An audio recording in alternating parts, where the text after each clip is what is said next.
नारायणं नमस्कृत्य नरं चैव नरोत्तमं देवी सरस्वती व्यासं ततो जयमुदीरयेतः। कार्तिक मास महात्म के छठे अध्याय कथा, बहुत ही पावन पुण्यमयी पापों को हरने वाली कथा। उसके उपरांत नारद जी ने कहा, जब 2 घड़ी रात शेष रह जाए तब तिल कुश अक्षय चंदन आदि लेकर शुद्ध होकर जलाशय पर जाएं।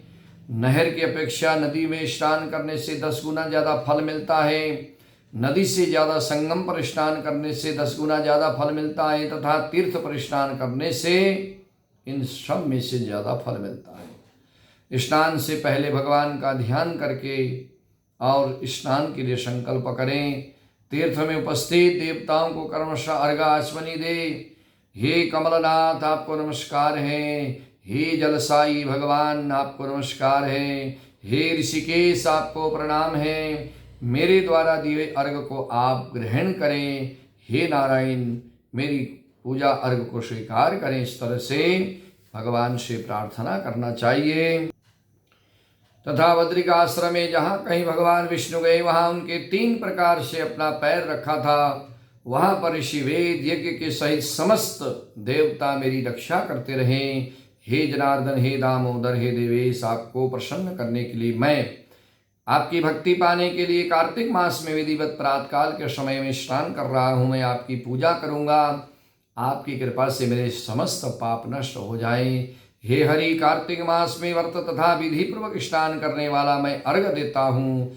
आप राधिका सहित ग्रहण करें। हे कृष्ण, हे प्रबल राक्षसों का नाश करने वाले भगवान, हे पापनाशक, कार्तिक मास में नित्य प्रति हुए मेरे इस अर्घ्य के द्वारा कार्तिक स्नान का व्रत करने वाला फल मुझे प्राप्त होवे। इसके बाद विष्णु शंकर सूर्य का ध्यान करके जल में प्रवेश करें और नाभि पर्यंत, नाभि तक जल में खड़ा होकर विधि पूर्वक स्नान करें। गृहस्थी तिल और आंवले का चूर्ण लगाकर तथा विधवा स्त्री यति तुलसी की जड़ की मिट्टी लगा करके स्नान करें।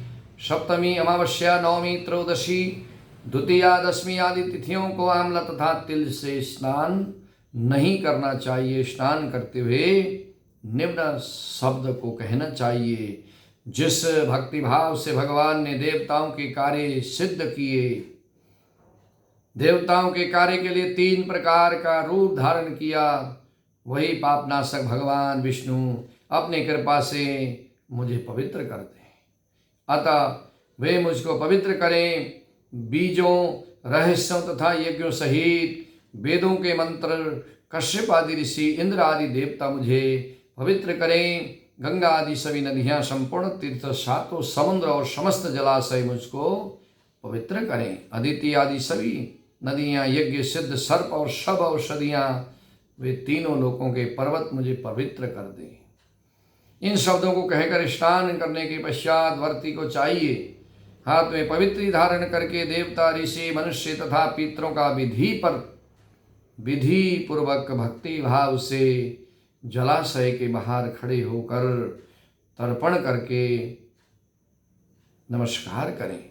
तर्पण करते समय जितने भी तिल लेकर के तर्पण करते हैं, यानी कि तर्पण करते समय जितने तिल हम प्रयोग करते हैं उतने ही वर्ष तक वर्ती जो है स्वर्ग में वास करता है। उसके पितर भी जिनके निमित्त हम तर्पण करते हैं वो सभी उनके पितर जो है पितृलोक से स्वर्ग में जाकर वास करते हैं। पितृगण सभी स्वर्ग में जाते हैं। उसके पश्चात व्रत करने वाला जल से निकलकर शुद्ध वस्त्र पहने, प्रातकाल के समय में सभी कृत्यों को करे, उससे निवृत्त होकर भगवान विष्णु का पूजन करें। समस्त तीर्थों के सारे देवताओं का सुमिरन करके भक्ति भाव से सावधान होकर चंदन, फूल, फल सहित भगवान विष्णु को अर्घ्य दे करके पूजा करें। इस तरह से कहे, पवित्र कार्तिक मास में मैंने स्नान किया।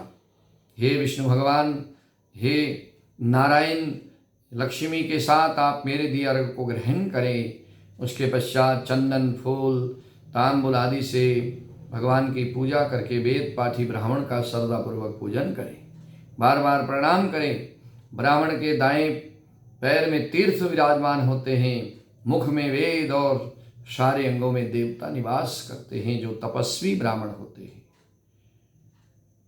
ब्राह्मणों के लिए कहा गया है कि जो नियम से रहने वाले, जो पवित्र, जो यज्ञ हवन इत्यादि करने वाले, जो देवताओं के मंत्र का जप करने वाले ब्राह्मण होते हैं, उनके मुख में वेद होते हैं।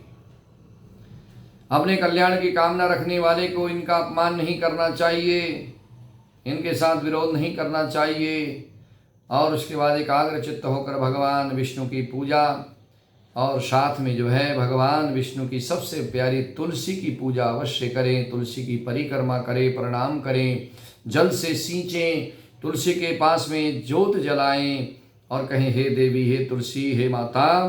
देवता ने ही प्राचीन समय में, सभी देवताओं ने मिलकर प्राचीन काल ने तुम्हारा निर्माण किया और ऋषियों ने तुम्हारा पूजन किया।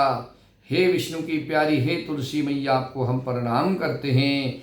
आप मेरे सभी पापों को हरो, सभी पापों को नष्ट करो। इस प्रकार भक्तिपूर्वक जो लोग कार्तिक महीने का व्रत का अनुष्ठान करते हैं, वो संसार से पहले तो सब तक संसार में रहते हैं, तब तक सांसारिक सुखों का उपयोग करते हैं। सांसारिक सुखों का उपभोग करने के पश्चात वे जो है अंत में मुक्ति को प्राप्त करते हैं। इस कथा को जो श्रद्धा भाव से सुनता है, सुनने मात्र से जीवन में जाने अनजाने में किए हुए सभी पाप उसके नष्ट हो जाते हैं। आयु पर्यंत सुख भोग कर अंत में विष्णु के धाम को प्राप्त होता है। श्री विष्णु भगवान की जय, आनंद कंद भगवान की जय हो।